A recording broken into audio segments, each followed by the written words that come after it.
my channel. Today I'm back with 3 more Christmas decor DIYs. I've really been enjoying making lots of new Christmas decor this year, and I've done quite a few DIYs. So if you want to check out some of those videos, I'll have them linked in the description box below. All of the projects in today's video are rustic farmhouse style. I had one little mishap with one of the projects, but I was able to fix it and I really love how it turned out. If you guys want to see all of the projects that I created, then just keep watching.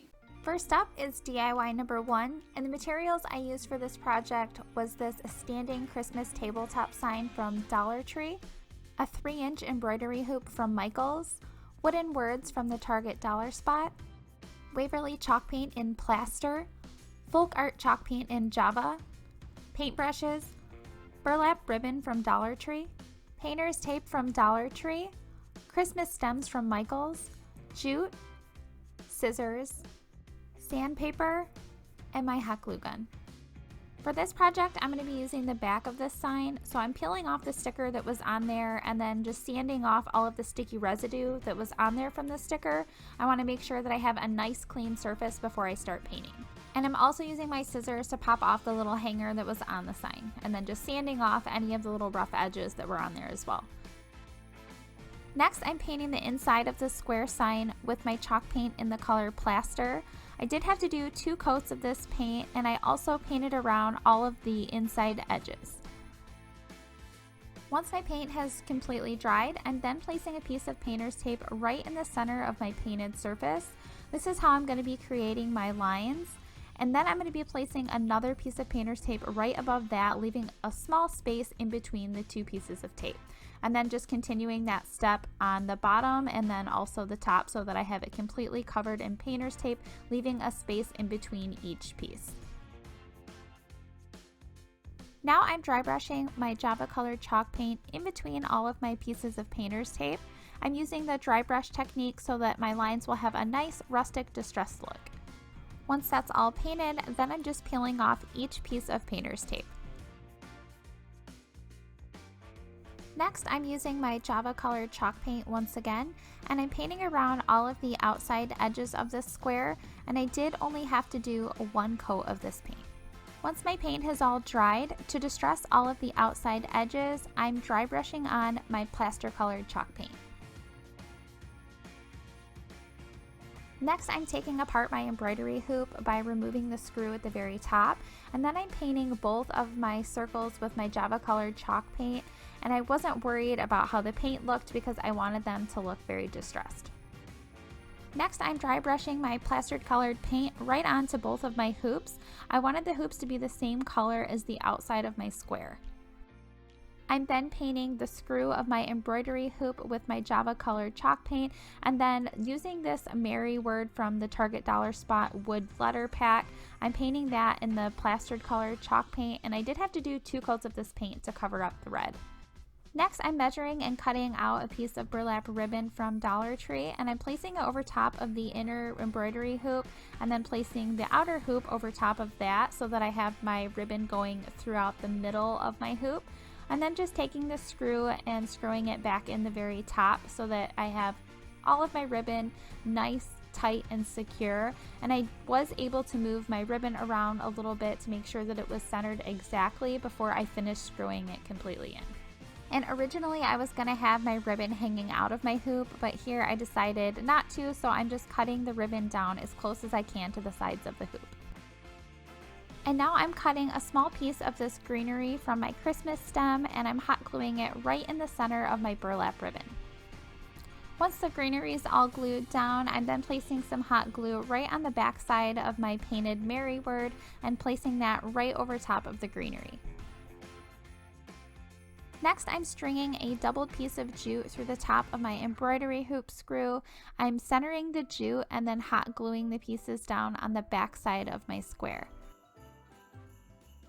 And hot gluing the jute onto the front edge of my square, and also the actual embroidery hoop I'm gluing down with some hot glue in the center of my square, and I'm placing the hot glue at the very top of the hoop, at the very bottom of the hoop, and then just pressing it down. And that was the last step in this DIY, and this is my finished Merry Embroidery Hoop Christmas sign. I'm really happy with how it turned out, and I think it's just a little bit different than a lot of the decor that you see out. Now that we're finished with this project, let's go ahead and move on to DIY number 2. And for this project, the materials I used were this unfinished wooden Christmas tree from Hobby Lobby, Waverly chalk paint in plaster, folk art acrylic paint in Old Ivy, folk art chalk paint in Java, paintbrushes, Rust-Oleum spray paint in oil rubbed bronze, jute, scissors, my hot glue gun, sandpaper, mini Christmas bells from Dollar Tree, wooden words from the Target Dollar Spot, and this wooden star sticker from Dollar Tree. For this project, I'm starting out by spray painting the mini Christmas bells from Dollar Tree with my Rust-Oleum spray paint in oil rubbed bronze, and I did spray 2 coats on my bells. Next, I'm painting my unfinished wooden Christmas tree that I picked up from Hobby Lobby with my folk art acrylic paint in the color Old Ivy.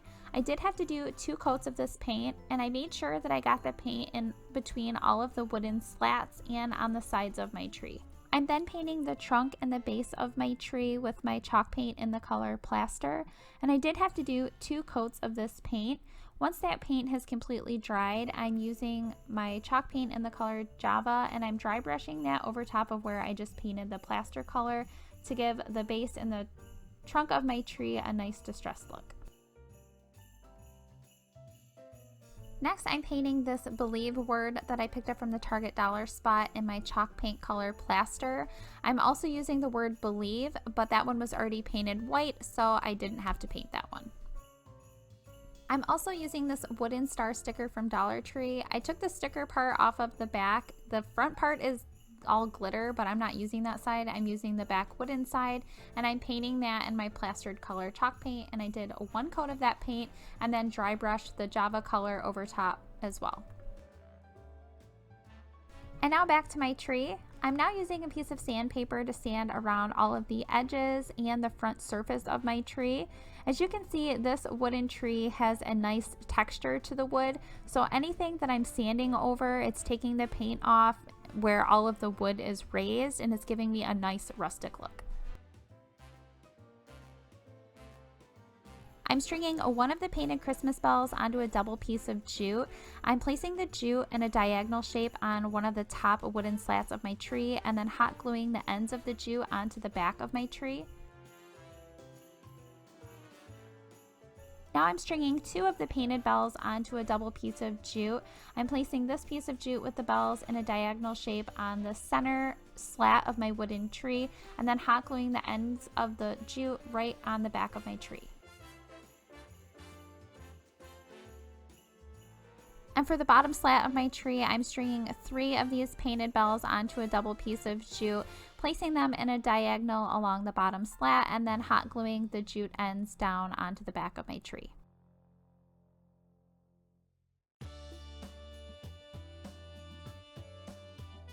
I decided I wanted to add some more jute on the front of my tree, so I'm adding some double pieces of jute in a diagonal shape, just like I did the ones with the bells, only this time I'm leaving the bells off, and I'm just hot gluing the ends of the jute down on the back of the tree, just like I did with the other pieces of jute, and I did 3 going across all of the ones that have the bells on them.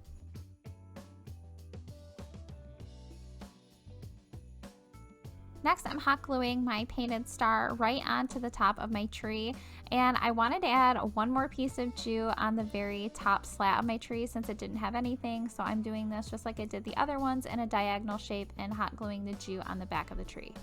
Now to attach my words Bright and Believe, I'm using a little bit of hot glue right on my tree and then pressing the words down.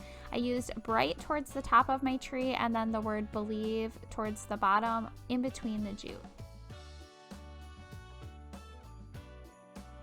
And this is my tree all finished. It was so easy to do, and what I love about this project is you can switch it up to make it fit with your own decor that you have in your home by switching up the color of the tree or maybe even switching the jute for ribbon.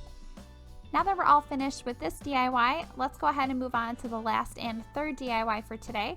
For this project, I used an unfinished wooden plaque from Hobby Lobby, Waverly chalk paint in plaster and also in the color hazelnut, paintbrushes, a large sponge brush, an old toothbrush, this Christmas countdown image I created on my computer, garland ties from Dollar Tree, matte Mod Podge, white glue from Dollar Tree, a red permanent marker from Dollar Tree, and also a black permanent marker from Dollar Tree, scissors, screw eyes from Hobby Lobby, paper towel, a small bowl of water, and my hammer.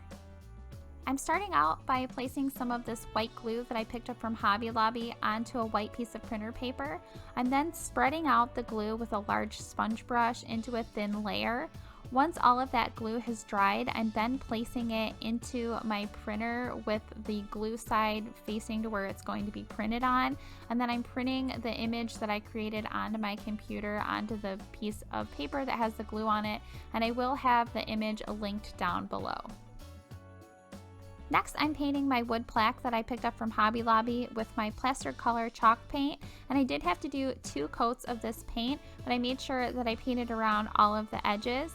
Once that paint had completely dried, I then am taking my Java colored chalk paint and I'm dry brushing that around all of the edges and then along the front. And when I'm painting along the front, I'm doing it in the same motion back and forth. I'm not painting up and down.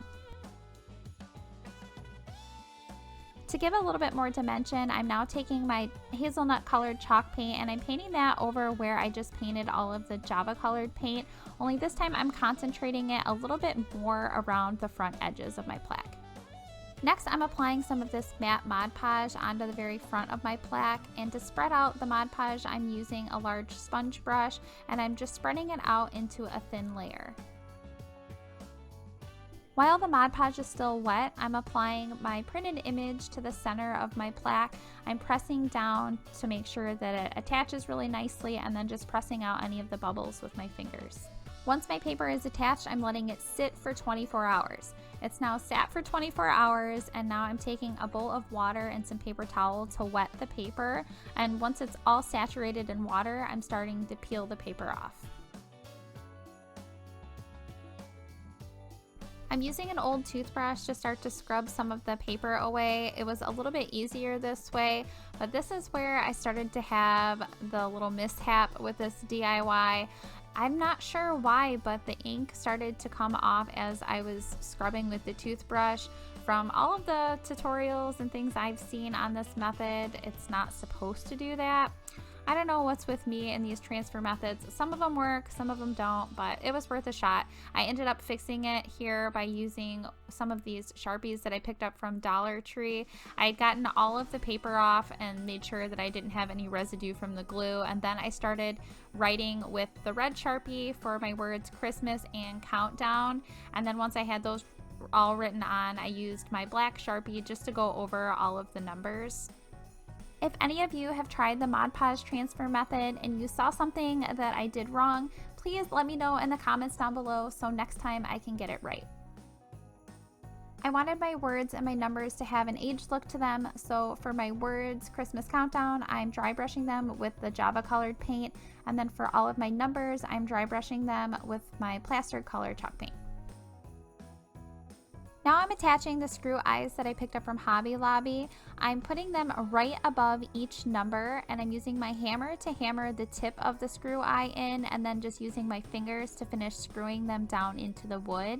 And I'm doing this for all 25 numbers. I'm just placing the screw eye once again right above the number, hammering the tip of the screw eye into the wood, and then finishing by screwing it in with my fingers.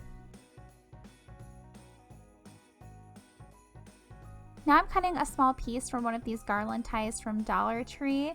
This is going to be formed into my wreath, and the pine needles on this were too long, so I'm just using my scissors to cut all of the needles down. Next, I'm wrapping some of this berry garland from Dollar Tree around my trimmed garland tie, but as you'll see here in a minute, I ended up just picking all of those berries off because I didn't like the way that they looked. And then I'm just forming this garland tie into a small circle to form my wreath. And for the last step, I'm simply placing my wreath over one of the hooks for however many days it is until Christmas. And this is my Christmas countdown sign all finished. Even though it didn't turn out exactly as I had planned, I still really love how it turned out, and I'm so glad that I was able to fix it. If you guys enjoyed today's video, please give it a thumbs up, and if you're not subscribed, I would love it if you would subscribe. Please hit that notification bell so you can be notified for all of my future videos, and please let me know which DIY from today's video was your favorite. Thank you so much for watching.